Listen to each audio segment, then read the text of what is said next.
प्यार और त्याग की भावना से जीवन जीने का पाठ सिखाने वाली भारतीय संस्कृति में यज्ञ को पिता और सद्बुद्धि की देवी गायत्री को मां की संज्ञा दी गई है। हमारे सभी कर्म और जीवन यज्ञमयी होने चाहिए ताकि दूसरों के हित में अपना हित समझते हुए हम सब अपना जीवन मिलकर और आनंद पूर्वक जी सके। इसी परोपकार, परमार्थ और जन कल्याण की भावना से सृष्टि की रचना करने वाले ब्रह्मा जी ने भारतवर्ष की इस पावन धरा प्रयागराज में पहला यज्ञ किया था। प्रथम यज्ञ भूखंड धरा पे आज का आगाज है पावन संगम की धरती, ये प्रयागराज है, ये प्रयागराज है। प्रयागराज की पवित्र भूमि पर अनादिकाल से आध्यात्मिक शुद्धि और मोक्ष की प्राप्ति के लिए महाकुंभ का आयोजन हो रहा है। वसुधैव कुटुंबकम और आत्मवत् सर्वभूतेषु यानी संसार एक परिवार है और सभी प्राणियों को अपने समान समझने की भावना भारतीय संस्कृति का मूल मंत्र है। इन अनुपम विचारों से ओतप्रोत भारतीय धर्म और संस्कृति को बढ़ावा देने वाली ये अविरल धारा संगम के तट पर स्नान, ध्यान, दान, पुण्य और पर्व त्योहार के रूप में समय समय पर देखने को मिलती रहती है।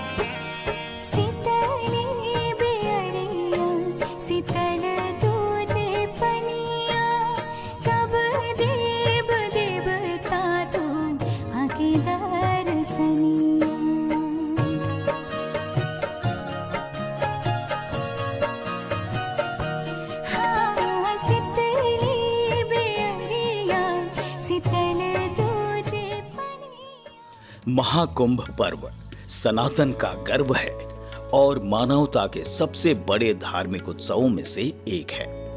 ये पर्व सदियों से भारतीय जीवन शैली और संस्कृति का प्रतीक रहा है। छठ महापर्व और माघ मेले की तरह महाकुंभ मेला सिर्फ एक स्नान पर्व नहीं है, बल्कि ये भारतीय समाज की गहरी आध्यात्मिकता और सामाजिकता को दर्शाने वाला आयोजन है। प्रयागराज में गंगा, यमुना और सरस्वती नदियों के पावन संगम की तरह सनातन संस्कृति के प्रकाश स्तंभ, गौरवशाली ज्ञान परंपरा और भारत दर्शन के दिव्य प्रतीक के रूप में एक स्थल भारतीय मानचित्र पर बहुत तेजी से उभर रहा है और वो है परमार्थ त्रिवेणी पुष्प आश्रम, जिसे परमार्थ निकेतन के नाम से भी जाना जाता है। प्रयागराज में अरैल घाट के पास त्रिवेणी पुष्प को पीपीपी यानी पब्लिक प्राइवेट पार्टनरशिप मॉडल के तहत ऋषिकेश के परमार्थ निकेतन का संचालन करने वाले स्वामी शुकदेवानंद ट्रस्ट को सौंपा गया था। प्रयागराज विकास प्राधिकरण ने 2023 में प्रतिस्पर्धी बोली यानी टेंडर प्रक्रिया के जरिए आश्रम का चयन किया, जिसमें परमार्थ निकेतन सफल बोलीदाता के रूप में उभरा था। लेकिन इससे 2 दशक पहले प्रयागराज में यमुना की दूसरी तरफ अरैल क्षेत्र में यह स्थल उत्तर प्रदेश के पूर्व विधानसभा अध्यक्ष और पश्चिम बंगाल के पूर्व राज्यपाल केशरीनाथ त्रिपाठी के विशेष प्रयास से साल 2001 में निर्मित हुआ था, पर वर्षों से उपेक्षित रहते हुए जीर्ण शीर्ण अवस्था में आ गया था।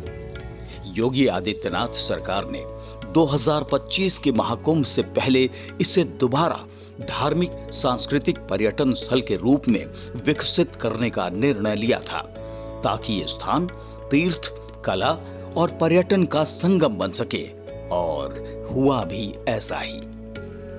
एक समय उजाड़ और बड़ी बड़ी घास से भरा त्रिवेणी पुष्प का ये क्षेत्र आज आयुर्वेद, आध्यात्मिकता, संस्कृति और राष्ट्रीय चेतना का एक अनुपम केंद्र है, जिसकी परिकल्पना पूज्य स्वामी चिदानंद सरस्वती ने की और इसे साकार करने में हर संभव सहयोग दिया उत्तर प्रदेश के मुख्यमंत्री योगी आदित्यनाथ और उत्तर प्रदेश के तत्कालीन मुख्य सचिव दुर्गा शंकर मिश्रा ने। क्योंकि मुख्य सचिव का पद केवल प्रशासनिक संचालन नहीं, बल्कि एक प्रकार से समूचे प्रदेश के भविष्य की दिशा तय करने का कार्य होता है। दुर्गा शंकर मिश्रा ने उसी समर्पण भाव और प्रशासनिक दक्षता से स्वामी चिदानंद के सपने को पूरा करने का हर संभव प्रयास किया, जिसे स्वामी जी ने परमार्थ त्रिवेणी पुष्प प्रयागराज में जगन्नाथ मंदिर प्राण प्रतिष्ठा महोत्सव के मौके पर सहर्ष स्वीकारा। मुख्य सचिव चीफ सेक्रेटरी उन्हीं की वजह से परमिशन मिला है। मैं आपका जो सारा मैं तो वहाँ पे कई बार गया, मुलाकात होती है बहुत सारी। आपकी कृपा से आज मुझे भगवान को पैदा होकर के साक्षात रूप में भगवान जी को देखने मिला। भगवान की कृपा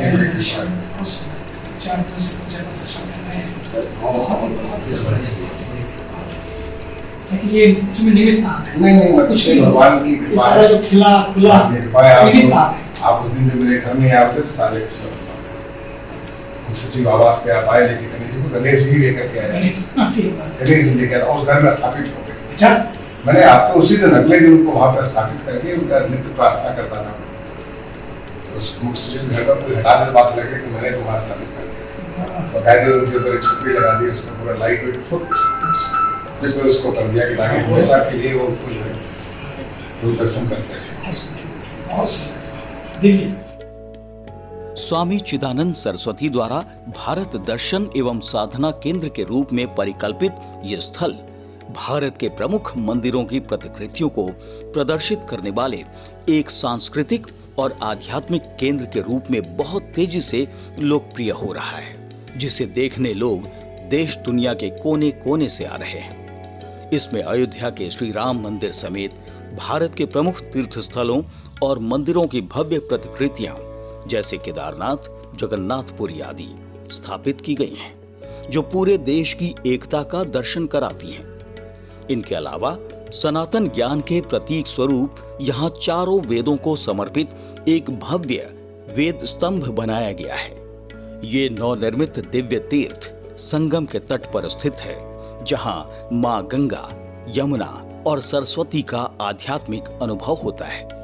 इनके अलावा माघ मेले और कुंभ के दौरान यहाँ संस्कृति कुंभ जैसे कार्यक्रमों का आयोजन होता है, जिसमें कला, संगीत और आध्यात्मिक प्रवचनों के माध्यम से भारतीय विरासत को प्रदर्शित किया जाता है। सनातन की सभी विधाओं से लेकर भारत की समृद्ध विरासत को बढ़ावा देने के लिए समर्पित एक प्रमुख आध्यात्मिक और सांस्कृतिक केंद्र है प्रयागराज का ये परमार्थ निकेतन, जो अपने नाम के अनुरूप सभी के कल्याण के लिए सतत समर्पित है।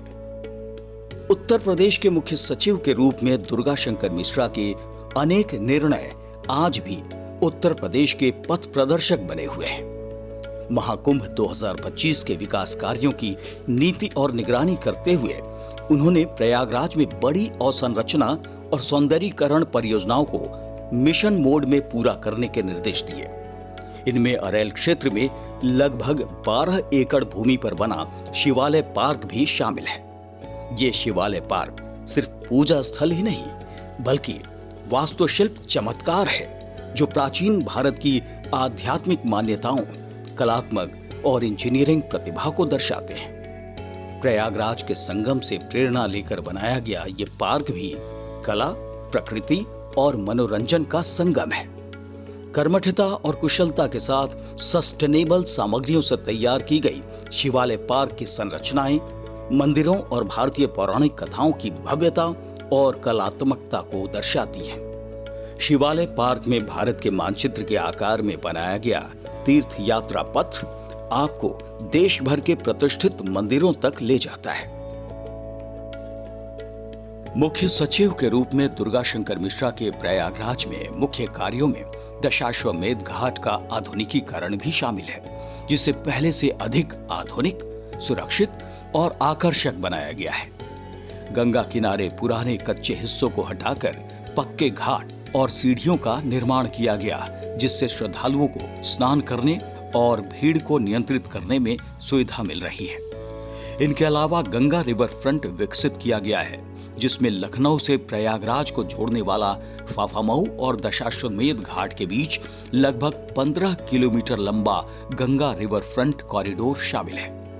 इसे कुछ हद तक मुंबई के मरीन ड्राइव की तरह बनाया गया है। इसमें नदी किनारे सड़क, पाथवे, बैठने की जगह और पर्यटन की सुविधाएं शामिल हैं।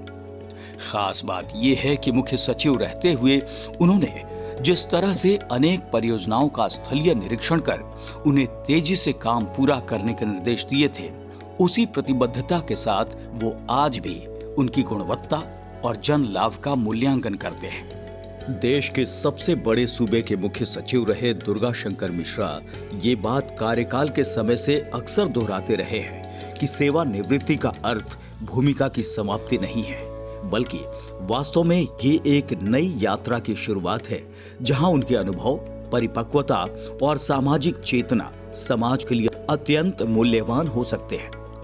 माननीय प्रधानमंत्री नरेंद्र मोदी के विकसित भारत के सपने को साकार करने की दिशा में सेवानिवृत्त जनों का योगदान उतना ही महत्वपूर्ण है जितना किसी सक्रिय अधिकारी का। तभी प्रयागराज में परमार्थ जैसे कार्यों से आत्मनिर्भर भारत 2047 तक पूरी तरह विकसित राष्ट्र बनने का सफर सफलतापूर्वक तय कर पाएगा।